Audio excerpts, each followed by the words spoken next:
नमस्कार, देश देशांतर में आपका स्वागत है। मैं हूं कुर्बान अली। उत्तर प्रदेश में विधानसभा चुनावों की प्रक्रिया शुरू हो गई है। इसके साथ ही सभी प्रमुख दलों ने अपने उम्मीदवारों के नाम और गठबंधनों को लगभग अंतिम रूप दे दिया है। 7 चरणों में होने वाले इन चुनावों की मतगणना आगामी 11 मार्च को होगी और उसी दिन ये साफ हो जाएगा कि राज्य में किस दल या गठबंधन की सरकार बनेगी। वैसे अभी तक सिर्फ बहुजन समाज पार्टी ऐसा दल है जिसने 403 में से 401 सीटों पर अपने उम्मीदवारों की सूची जारी कर दी है। इस बीच रविवार को समाजवादी पार्टी और कांग्रेस पार्टी के बीच सीटों को लेकर तालमेल हो गया। इसके मुताबिक 403 विधानसभा सीटों में से कांग्रेस पार्टी 105 सीटों पर और समाजवादी पार्टी 298 सीटों पर अपने उम्मीदवार उतारेगी। बीजेपी ने अभी तक अपने 304 उम्मीदवारों का ऐलान किया है और खबर है कि केंद्र सरकार में शामिल अपने सहयोगी अनुप्रिया पटेल के अपना दल के साथ सीटों के तालमेल को लेकर बीजेपी की बातचीत चल रही है। अजीत सिंह के राष्ट्रीय लोकदल ने 140 सीटों पर अपने उम्मीदवारों का ऐलान किया है और अन्य छोटे दलों के साथ मिलकर वो सभी सीटों पर अपने उम्मीदवार खड़ा करना चाहते हैं। इस बीच लगभग सभी दलों में आयाराम और गयाराम का सिलसिला जारी है और जिन लोगों को अपने अपने दलों से पार्टी टिकट नहीं मिल पाया है वे या तो दूसरे दलों का दामन थाम रहे हैं या बागी होकर चुनाव लड़ने के लिए ताल ठोक रहे हैं। देश देशांतर में आज चर्चा उत्तर प्रदेश विधानसभा चुनावों की इसी सूरत हाल पर। इस चर्चा में मेरे साथ जोड़ रहे हैं कांग्रेस पार्टी के वरिष्ठ नेता और सांसद PL पुनिया, बीजेपी के राष्ट्रीय प्रवक्ता गोपाल कृष्ण अग्रवाल, समाजवादी पार्टी के प्रवक्ता आसिम वकार भी हमारे साथ जुड़ेंगे और JNU में समाजशास्त्री और दलित चिंतक प्रोफेसर विवेक कुमार और वरिष्ठ पत्रकार नीरजा चौधरी मेरे साथ यहाँ स्टूडियो में मौजूद है। आप सभी का स्वागत है। नीरजा जी, शुरुआत आपसे कि उत्तर प्रदेश चुनावों की तस्वीर अब लगभग साफ होती जा रही है। सभी प्रमुख दलों ने अपने उम्मीदवारों का ऐलान कर दिया है या करने वाले हैं और जो एक गठबंधन हम कह सकते हैं या कहें तो सीटों का तालमेल वो कांग्रेस पार्टी और समाजवादी पार्टी के बीच में सामने आया है। तो एक तरफ BSP है, BJP है जिसका एक दल के साथ में होना है, वो 40-50 सीटों की बात है, कहा जा रहा है 25-30 तक मामला निपटेगा। तो अब इस सूरत हाल में आप क्या दृश्य देखती हैं उत्तर प्रदेश में? देखिए, मुझे लगता है कि तिकोना तो क्लियर चीज है ही, पर इस तिकोने में क्या ध्रुवीकरण होगा जैसे जैसे चुनाव का कैंपेन बढ़ता जाएगा? क्या ये भाजपा वर्सेस अखिलेश यादव की समाजवादी पार्टी और महागठबंधन या भाजपा वर्सेस बसपा? जब घमासान चल रहा था समाजवादी पार्टी के अंदर तो ऐसा लग रहा था कि भाजपा वर्सेस बसपा होने वाला है और जो मुस्लिम माइनॉरिटी तबका है वो बहुत फेवरेबली देख रहा है बसपा को, क्योंकि बसपा ही उस स्थिति में थी कि जो चुनौती दे सके भाजपा को, खासकर वेस्टर्न उत्तर प्रदेश में, जहां की अगर दलित मुस्लिम कॉम्बिनेशन इफेक्टिव हो जाता है तो 120 सीटों में वो स्वीप हो सकता है। लेकिन अब सिंबल अखिलेश यादव के पास चला गया, 90% पार्टी उसके पास चली गई, कांग्रेस के साथ गठबंधन हो गया है। तो किस नजरिए से मुस्लिम यादव, क्या उनका जो वोट बेस है वो किस तरह से कंसोलिडेट होगा? और जो नौजवान तबका है जिसका मैंने अपने आंखों से देखा जब उनका यात्रा हुई थी नवंबर के बिगिनिंग में, किस तरह से नौजवान तबका उमड़ के आया था उनकी तरफ, और महिलाएं। तो ये जो उनका वोट बैंक नहीं रहा है समाजवादी पार्टी का, उससे हटकर क्या और भी तबके हैं अक्रॉस कास्ट जो कि इस गठबंधन को देखेंगे? इस पर बहुत चीजें निर्भर करेंगी। प्रोफेसर विवेक कुमार, आप आज की तारीख में उत्तर प्रदेश की क्या चुनावी सूरत हाल देखते हैं? देखिए, जैसे नीरजा जी ने कहा, ये है कि ये 3 कोण का चुनाव दिख रहा है और 2 राष्ट्र पार्टियां भी उसके अंदर शामिल हैं और 2 राज्य की पार्टी शामिल है, लेकिन ध्रुवीकरण जो है 3 पोल्स पर होगा। लेकिन 7 चरणों में चुनाव है, ये एक बहुत बड़ा मायने रखता है, क्योंकि जो चरणबद्ध तरीके से जब शुरू होता है पश्चिमी से और पूर्वी तक जाता है, तो हर एक एरिया के अंदर, जैसा कि मेरा जो एनालिसिस है, जो मैंने रिसर्च किया, उसके हिसाब से पश्चिमी उत्तर प्रदेश के अंदर साफ साफ भाजपा और बसपा की लड़ाई हो रही है।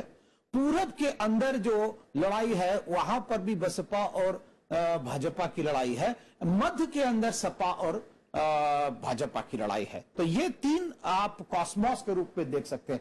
मुद्दे विहीन की तरफ एक तरह से ये इलेक्शन बढ़ रहा। एक ये बहुत बड़ा तबका जो मुद्दे की तरफ तलाश रहा था, वो मुद्दे नहीं दिखाई पड़ रहे हैं। हाँ, लुहाम ने अब जिसे कहना चाहिए कटिंग अक्रॉस कास्ट और क्लास लाइन, जो लुहाम ने वादे हैं, एक कॉर्पोरेट वर्ड दिखाई पड़ रहा है जो कि ये कह रहा है कि नहीं, अब आप प्रेशर कुकर ले लीजिए और आप मोबाइल ले लीजिए। तो राजनीति, हम लोग बहुत पहले कहा करते थे, डेथ ऑफ आइडियोलॉजी, विचारधारा जो है नदारत है इस चुनाव के। मैं आता हूं आपके पास में। पीएल पुनिया साहब, आपकी पार्टी ने समाजवादी पार्टी के साथ क्या कहें गठबंधन किया है या सीटों का तालमेल किया है, क्योंकि अभी कोई साझा घोषणा पत्र नहीं आया है। ये जो आखिरी वक्त तक एक रस्सा कशी चली और जिसको लेकर अनिश्चितता थी, आप एक महीने पहले तक कहते थे हम 403 सीटों पर चुनाव लड़ेंगे, आज आपने एसपी के साथ में एक छोटे पार्टनर के तौर पर होना स्वीकार कर लिया। क्या मजबूरी थी कांग्रेस पार्टी की?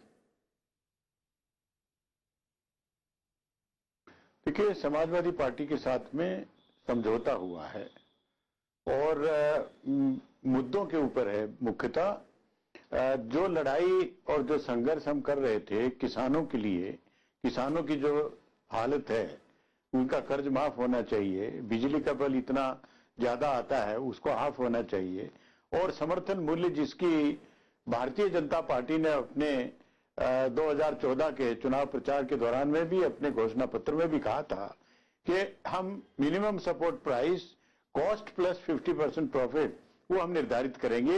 ये हमारे विशेष मुद्दे हैं जो गरीबों के लिए मनरेगा है, फूड सिक्योरिटी है, जिस तरीके से ताक पे रख दिया है भारतीय जनता पार्टी की सरकार, केंद्र सरकार ने, उनके लिए हम लोग लड़के और सरकार बनाएंगे और इनके हित में काम करेंगे। जहां तक सीटों का बंटवारे का है, सीटें निर्धारित हैं और आपस में तालमेल के साथ में, पूरी तरह से सामंजस्य के साथ में उनका पूरी तरह से निर्धारण किया जा रहा है। इसमें कोई समस्या की बात कतई नहीं है। और जहां तक ये बताया जा रहा है कि मेरा ये मानना है कि ये बहुत ही सशक्त एक गठबंधन है जो कि अपने में इतना शक्तिशाली है कि सरकार इनकी बननी ही बननी है। चलिए, जगह जगह पर विवेक कुमार जी बता रहे हैं कि पश्चिम में ये होगा और पूर्व में ये होगा। मेरा ये मानना है, ये उनका अपना असेसमेंट हो सकता है, मेरा ये मानना है कि मुख्यतः ये गठबंधन रहेगा। चलिए, अब ये तो 11 मार्च को पुनिया साहब बात करेंगे इस पे कि कौन रहा और कौन उड़ गया। भारतीय जनता पार्टी से सब जगह। जी, आप रहे मेरे साथ, मैं आऊंगा आपके पास में। गोपाल अग्रवाल साहब, भारतीय जनता पार्टी के राष्ट्रीय प्रवक्ता हमारे साथ हैं। गोपाल जी, आपकी पार्टी ने 303 उम्मीदवारों की सूची जारी कर दी है, अभी लगभग 100 उम्मीदवार बाकी हैं। खबरें ये आ रही हैं कि आपकी जो सहयोगी है अपना दल, जिसकी के एक सांसद एनडीए सरकार में मंत्री भी है, मोदी सरकार में, उनके साथ आपकी कोई बातचीत चल रही है क्या? उनके साथ कोई गठबंधन होना है या कोई सीटें छोड़ी जाएंगी? क्या सूरत हाल है? उनके साथ तो गठबंधन ऑलरेडी है, उसके साथ तो साथ मिलके हमने एमपी का चुनाव भी लड़ा और ये वाला भी जो प्रदेश का ये चुनाव है, ये अपना दल हमारे घटक दल एनडीए के उसके रूप में ही लड़ा जाएगा, साथ में ही लड़ा जाएगा, इसमें कोई दो राय नहीं है।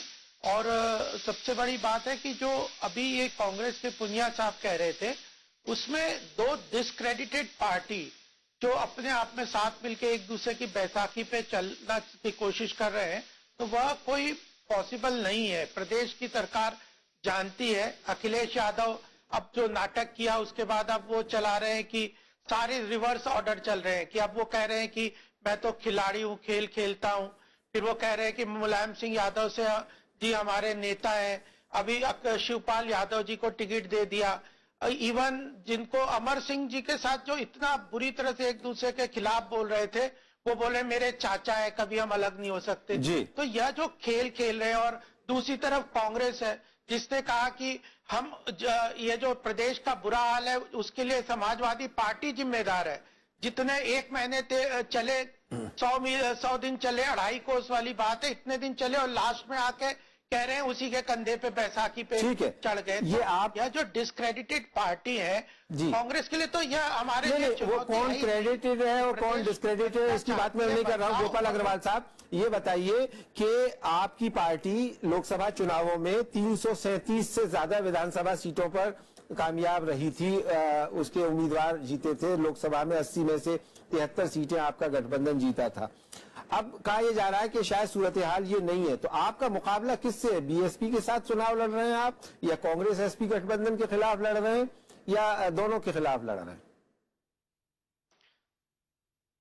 नहीं, देखिए, मुख्य तरह तो हमारा जो चुनाव है वो अखिलेश से था, लेकिन पिछले एक महीने में जो उन्होंने नाटक किया उससे वो पूरी तरह डिस्क्रेडिटेड हो गए। और फिर कांग्रेस ने जो बैसाखी जो दोनों के आपस में मिली, इससे अपने आप ही उन्होंने डिफीट एक्सेप्ट कर ली। तो अब जो हमारा जो चुनाव है, त्रिकोणीय चुनाव है, यहाँ पे कई कुछ बसपा भी का भी है और सपा का भी है, लेकिन अल्टीमेटली जो पार्टी बदलाव चाहती है, अगर मुख्यतः चुनाव देखना चाहिए तो समाजवादी पार्टी के खराब रूल, उनके जो भ्रष्टाचार, उनका जो लैंड ग्रैबिंग, पूरी तरह से अराजकता का माहौल है, गुंडागर्दी था और परिवार जो सारा था, उसका जो परिवार का आपस में जो बंटवारे की लड़ाई थी, उसके भ्रष्टाचार के कारण। तो मुख्य हमारा प्रतिद्वंदी जो है वो समाजवादी पार्टी है और वही उसके साथ हमारा। जी ठीक, मैं आता हूं आपके पास। मैं आसिम वकार साहब हमारे साथ जुड़ गए, समाजवादी पार्टी के प्रवक्ता। आसिम वकार साहब, क्या कहा जाए, उत्तर प्रदेश में अभी कुछ सूरत हाल साफ नहीं दिखाई दे रही। आपका कांग्रेस पार्टी के साथ में जो गठबंधन हुआ है, जिसे पुनिया साहब समझौता कह रहे हैं, ये क्या साझा चुनाव लड़ेगा, साझा चुनावी सभाएं होंगी, या कोई घोषणा पत्र भी आएगा, या जैसा कि राज बब्बर साहब ने कल कहा कि चुनाव के बाद में एक नया कार्यक्रम बनाएंगे हम गठबंधन सरकार बनाने के लिए? तो सूरत हाल है क्या, लोगों को साफ नहीं है?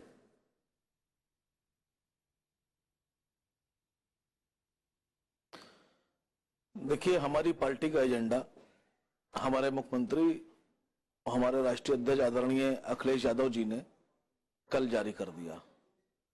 हमारी पार्टी का शुरू से जो एजेंडा है, जो हम 2012 में सरकार में आए थे, तो हमारा एजेंडा उस वक्त भी यह था कि हम विकास की बात कर रहे थे और हम विनाश करने वालों से होशियार रहने की बात कर रहे थे। हमारा एजेंडा आज भी वही है कि हम विकास की राजनीति करते हैं और हम विकास की बात करते हैं। अभी प्रेशर कुकर की बात आई थी। प्रेशर कुकर के बारे में मुख्यमंत्री जी ने आज एक प्रोग्राम में बहुत साफ तौर से बोला कि जब उन्होंने दौरा किया बुंदेलखंड का और वहां देखा कि गुर्बत के हालात ये हैं कि लोगों के पास खाने तक को नहीं है, और उन्होंने उस वक्त जब खाने के पैकेट बांटे तो उन्होंने उस वक्त ये एहसास किया कि जिन लोगों के पास बदहाली और गरीबी गुर्बत इतनी है तो उनके पास खाना बनाने के लिए भी इंतजाम नहीं है, और महिलाओं को कम से कम इस तरह के इंतजाम करके दिए जाएं कि आप देखा होगा केंद्र सरकार एक योजना चला रही है। आसिम साहब, मेरे सवाल का जवाब नहीं दे रहे हैं आप सिलेंडर बांटो, लेकिन सिलेंडर बांटने के बाद आप चूल्हा नहीं दे रहे हो, आप प्रेशर कुकर नहीं दे रहे हो, तो गरीब आदमी कहां से उस पर खाना बनाएगा? मुख्यमंत्री ने बुनियादी सूरत हाल को देखते हुए मेरा सवाल ये है कि क्या कांग्रेस के साथ आपका साझा, हमारा एजेंडा विकास का है, हम विकास पर राजनीति कर रहे हैं। नहीं, मेरा सवाल ये था कि आपने जिस पार्टी के साथ समझौता किया है, सीटों का तालमेल किया है, उसके साथ आप मिलकर चुनाव लड़ेंगे या अलग अलग कैंपेन किया जाएगा?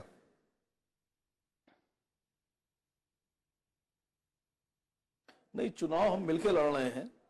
जहां जरूरत होगी साझा कैंपेन की, वहां साझा किया जाएगा, और जहां अलग अलग की जरूरत होगी वहां अलग अलग किया जाएगा। हमने अपनी पार्टी का एजेंडा, हमारा मैनिफेस्टो जारी हो गया है। कांग्रेस पार्टी अगर चाहे तो अपना मैनिफेस्टो बनाकर जारी कर सकती है। हमारा जो गठबंधन हुआ है वो गठबंधन हमने इसलिए नहीं किया है कि हम सरकार बना नहीं रहे थे या हम इनके गठबंधन से सरकार बना लेंगे। मुख्यमंत्री जी ने कई बार बहुत साफ तौर पर यह बात कही कि इलेक्शन तो समाजवादी पार्टी ही जीत रही है, सरकार समाजवादी पार्टी की ही बन रही है, मुख्यमंत्री भी जनाब अखिलेश यादव जी ही रहेंगे। ये जो गठबंधन हुआ है कांग्रेस से, ये गठबंधन सिर्फ इसलिए किया गया है कि हमने कसम खाई है, हमारा एक उद्देश्य है, हमारा एक मकसद है। हमारा मकासद ये है कि हम उत्तर प्रदेश की सरजमीन से ठीक भारतीय जनता पार्टी और आरएसएस की मानसिकता को नेस्तनाबूद कर दें। ठीक, और हम इसमें कामयाब होंगे। और यही मकासद हमारा, यही लक्ष्य, यही एम 2019 में भी। ठीक है, आप रहे, मैं आता हूं आपके पास में दोबारा। पूरे देश में लागू करेंगे। जी, मैं आता हूं आपके पास। शीर्ष आदमी ने जो है महागठबंधन तोड़ दिया था बिहार का। जी, मैं बिहार का तोड़ के गठबंधन और जो है विषयांतर हो रहा है। विवेक जी, मैं आता हूं। पुनिया जी, मेरे पास में 2 रिपोर्ट रखी हुई है आपकी पार्टी की। एक करुणाकरण कमेटी की रिपोर्ट थी, जब आपने 1991 में मुलायम सिंह यादव जी को समर्थन दिया था, और उसके बाद कांग्रेस पार्टी की स्थिति ये हुई कि 1989 में आप 94 सीट जीत के आए थे, 91 आते आते 46 पे रह गए, और 46 के बाद लगातार ग्राफ गिर रहा है, 28, 33, 25, 22, 28, इससे ऊपर नहीं जा रहा है। फिर एके एंटनी कमेटी की रिपोर्ट आई, उसने कहा कि साहब, ये जो बहुजन समाज पार्टी के साथ आपने 96 में चुनाव लड़ा था 100 सीटों पर, तब वो एक घातक फैसला था, और उसके बाद से पार्टी उभर नहीं आई। तो इन दोनों रिपोर्टों को, जो आपकी पार्टी के 2 वरिष्ठ नेताओं ने तैयार की थी, आपने नजरअंदाज करके एक बार फिर ये जोखिम उठाया है समझौता करने का समाजवादी पार्टी का। क्या आपको लगता है कि उत्तर प्रदेश में कांग्रेस पार्टी रह पाएगी इसके बाद? नहीं, क्यों नहीं। जो रिपोर्टों का जिक्र आप कर रहे हैं वो सही है, लेकिन उनको हमने स्वीकार नहीं किया, और जो स्थिति है, परिस्थितियां हैं, उनको देखते हुए CWC पार्लियामेंट्री वर्किंग कमेटी वो निर्णय लेते हैं। हमने बिहार में भी किया था, और बिहार में आज हम सत्ता में हैं, साथ में भागीदारी है, जिसमें नीतीश कुमार जी मुख्यमंत्री हैं, और वहां पर कांग्रेस पार्टी भी भागीदार है, और यहां पर भी हम जनता के लिए, किसानों के लिए, गरीबों के लिए जो हमारा एजेंडा है उसको पूरा करने के लिए हम सत्ता की जो आवश्यक है, और फिर एक ही विचारधारा के लोग, समाजवादी पार्टी और कांग्रेस पार्टी अगर एक होकर सरकार चलाएंगी, और वकाल साहब ने बहुत सही कहा कि जिस प्रकार जो समाज को बांटने वाली शक्तियां हैं, उनको यहाँ पर असफल नहीं किया जाएगा, तब तक ये प्रदेश आगे नहीं बढ़ सकता। और उसके लिए जरूरी था, ये हमने निर्णय लिया, और मुझे पूरी उम्मीद है ये गठबंधन कहिए, समझौते की सरकार के जो भी कहिए, समाजवादी पार्टी अखिलेश यादव जी के नेतृत्व में हम लोगों की सरकार बनेगी, वो आम जनता के लिए, किसानों के लिए, गरीबों के लिए हितकारी साबित होगी, और ये जवाब होगा उन लोगों के लिए जो केवल अमीरों के लिए, उद्योगपतियों के लिए जो काम करते हैं। ठीक है, नीरजा जी, आप कितना सहमत हैं जो पुनिया साहब कह रहे हैं, और क्या वाकई आपको ऐसा लगता है कि कांग्रेस पार्टी ने जो ये एक जुआ खेला है एक बार फिर गठबंधन करने का या चुनावी तालमेल करने का, इससे पार्टी उभर पाएगी? देखिए, ये चुनाव यूपी का माना जाता था कि कांग्रेस के लिए बिल्कुल इसमें स्टेक्स नहीं है, कुछ महीने पहले तक। मुझे लगता है आज कांग्रेस के लिए सबसे ज्यादा स्टेक है, जितना मिस्टर नरेंद्र मोदी के लिए उतना कांग्रेस पार्टी के लिए यूपी में हो गया है। अब गठबंधन की सरकार, क्योंकि अगर आप देखें नवंबर तक जो फील आ रहा था वो ऐसा था कि ये चुनाव अखिलेश यादव का है। लोग कहते थे कि भैया ने बहुत अच्छे काम किए हैं, पर झगड़ा हो रहा है, ये सब चीजें, और हम उनको चांस देना चाहते हैं। तो ऐसा लग रहा था कि, और कई लोग उस समय बात कर रहे थे कि हम मोदी चाहते हैं दिल्ली में और अखिलेश चाहते हैं लखनऊ में। अब मुझे मालूम नहीं आज की स्थिति घमासान के बाद क्या है, वो मुझे मालूम नहीं है। तो अगर एक मुख्यमंत्री जिसके खिलाफ एंटी इनकम्बेंसी नहीं है, उसके साथ पूरी पार्टी आ जाती है, उसके साथ कांग्रेस चली जाती है गठबंधन में, माइनॉरिटीज को एक सिग्नल जाता है कि ऑल्टरनेटिव विकल्प भाजपा ये हो सकते हैं, तो और कांग्रेस को 105 सीटें मिल जाती हैं। अगर मान लीजिए अखिलेश यादव के गठबंधन ने सरकार बना ली और उसमें कांग्रेस का एक की एक भूमिका होने वाली है पावर में, यूपी में कितने सालों के बाद वो आएंगे। मान लीजिए कैप्टन अमरिंदर सिंह के नेतृत्व में कांग्रेस पंजाब में सरकार बना लेती है, उसके भी चांसेस तो है ही। मान लीजिए उत्तराखंड में रिटेन करती है, तो फिर कांग्रेस तो बिजनेस में आ जाएगी वापस, और 2019 के लिए खेल बहुत अलग हो सकता है। प्रोफेसर विवेक कुमार साहब, दलित राजनीति की अगर बात करें उत्तर प्रदेश में, ये कहा जा रहा था कि मायावती साथ में अपने बलबूते पर आई। पहली बार उन्होंने सरकार बनाई, बहुमत मिला। 2012 में वो हट गई। 225 सीटें जहां उन्होंने जीती थी वहीं वो 80 पे सिमट करके रह गई। अब की बार उन्होंने एक नया प्रयोग फिर ये किया है कि लगभग 100 मुस्लिम उम्मीदवारों को मैदान में उतारा है। लेकिन हमने देखा कि लोकसभा चुनावों में उनकी पार्टी की परफॉर्मेंस बहुत खराब थी, एक भी सीट नहीं जीत पाई। ऐसे में जो बीएसपी का वोट कहा जाता है कि बीजेपी और एनडीए अलायंस को चला गया था, वो इन चुनावों में इंटैक्ट रह पाएगा और उनकी सफलता के क्या चांसेस?